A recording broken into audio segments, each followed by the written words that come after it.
Hi hello నమస్తే viewers, మా channel ఇంకెవరైనా సబ్స్క్రైబ్ చేసుకోకుండా ఉన్నట్టయితే సబ్స్క్రైబ్ చేసుకొని బెల్ ఐకాన్ ట్యాప్ చేయండి. సో ఫ్రెండ్స్, మనకి 24 తర్వాతనైతే అన్ని ప్రవేశాలకు సంబంధించిన సెట్స్ అయితే మాత్రం మనకి నిర్వహించే అవకాశం అయితే కల్పిస్తున్నట్టుంది తెలంగాణ ప్రభుత్వం.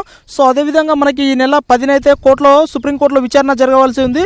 సో ఎగ్జామ్స్ అయితే ఆగస్టు నెలలో కండక్ట్ చేయాలని అయితే విద్యాశాఖ భావిస్తున్నట్టు తెలుస్తుంది. సో కోర్టు విచారణ తర్వాత మనకి క్లారిటీ అనేది అయితే రావడం జరుగుతుంది ఫ్రెండ్స్. సో మనకి ఇక్కడ చూసినట్టయితే ఈరోజు వచ్చిన ప్రెస్ నోట్ చూసినట్టయితే మాత్రం ఎంసెట్తో పాటు ఇతర ప్రవేశ పరీక్షలను ఈ నెల 24వ తేదీ తర్వాత నిర్వహించే అవకాశం కనిపిస్తుంది.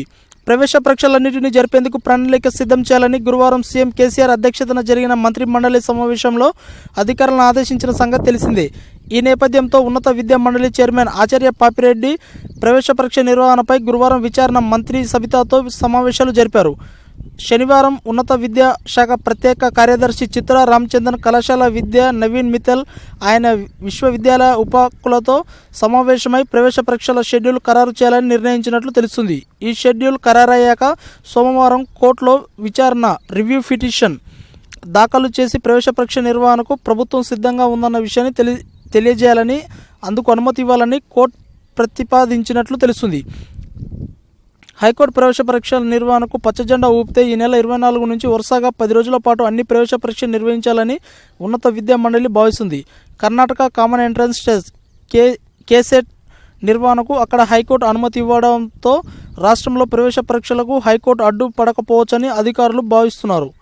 హైకోర్టు తీర్పును వెలువరిచాక పరీక్ష నిర్వహణకు అవసరమయ్యే ఏర్పాట్లు చేసేందుకు సిద్ధంగా 2 వారాల వ్యవధితో సరిపోతుందని ఉన్నత విద్యా మండలి చైర్మన్ పాపిరెడ్డి తెలిపారు.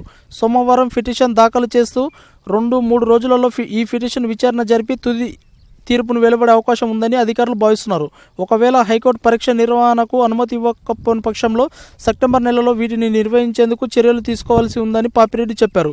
రాష్ట్రంలో ఉమ్మడి ప్రవేశ పరీక్ష నిర్వహణకు టాటా కన్సల్ట్ సర్వీస్పై ఆధారపడి ఉందని, ఆగస్టు నెలలో పరీక్ష నిర్వహించేందుకు టీఎస్ సిద్ధంగా ఉందని, సెప్టెంబర్ నెలలో నీట్ జేఈ ఉండడంతో ఎంసెట్తో పాటు ఇతర ప్రవేశ పరీక్షలకు నిర్వహణలో ఇబ్బంది జరగవచ్చని భావిస్తున్నారు. ఈ విషయంపై హైకోర్టు దృష్టికి తెచ్చి ఎలాగైనా సరే ఆగస్టు నెలలో ప్రవేశ పరీక్షలన్నింటినీ నిర్వహించాలని, మిగతా ప్రక్రియ ప్రారంభించేందుకు చర్యలు తీసుకుంటామని పాపిరెడ్డి చెప్పడం జరిగింది ఫ్రెండ్స్. సో మనకి ఎట్లకెళ్ళకైతే మాత్రం ఆగస్టు నెలలో అయితే మాత్రం నీట్ సంబంధించిన నీట్ కానీ జేఈ అయితే మాత్రం సెంట్రల్ నిర్వహిస్తుంది. సో మనకి స్టేట్ సంబంధించిన ఎగ్జామ్స్ అయితే మాత్రం మనం ఖచ్చితంగా కండక్ట్ చేయాలని అయితే విద్యాశాఖ భావిస్తున్నట్టు తెలుస్తుంది ఫ్రెండ్స్.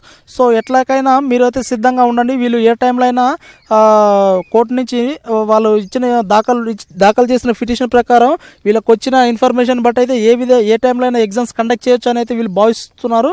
సో మీరైతే సిద్ధంగా ఉండండి ఫ్రెండ్స్. సో ఎంసెట్ అయితే మాత్రం మనకి 24 తర్వాత నిర్వహించే ఛాన్సెస్ అయితే ఉన్నాయి. సో ఇది ఫ్రెండ్స్ మనకు వచ్చిన సమాచారం అయితే. సో ఇంకా ఇప్పటికీ మా ఛానల్ ఎవరైనా సబ్స్క్రైబ్ చేసుకోకుండా ఉన్నట్టయితే సబ్స్క్రైబ్ చేసుకొని బెల్ ఐకాన్ ట్యాప్ చేయండి. వీలైనంత సమాచారం మీకు చేకూరాలని నేను ప్రయత్నం చేస్తాను. Thank you.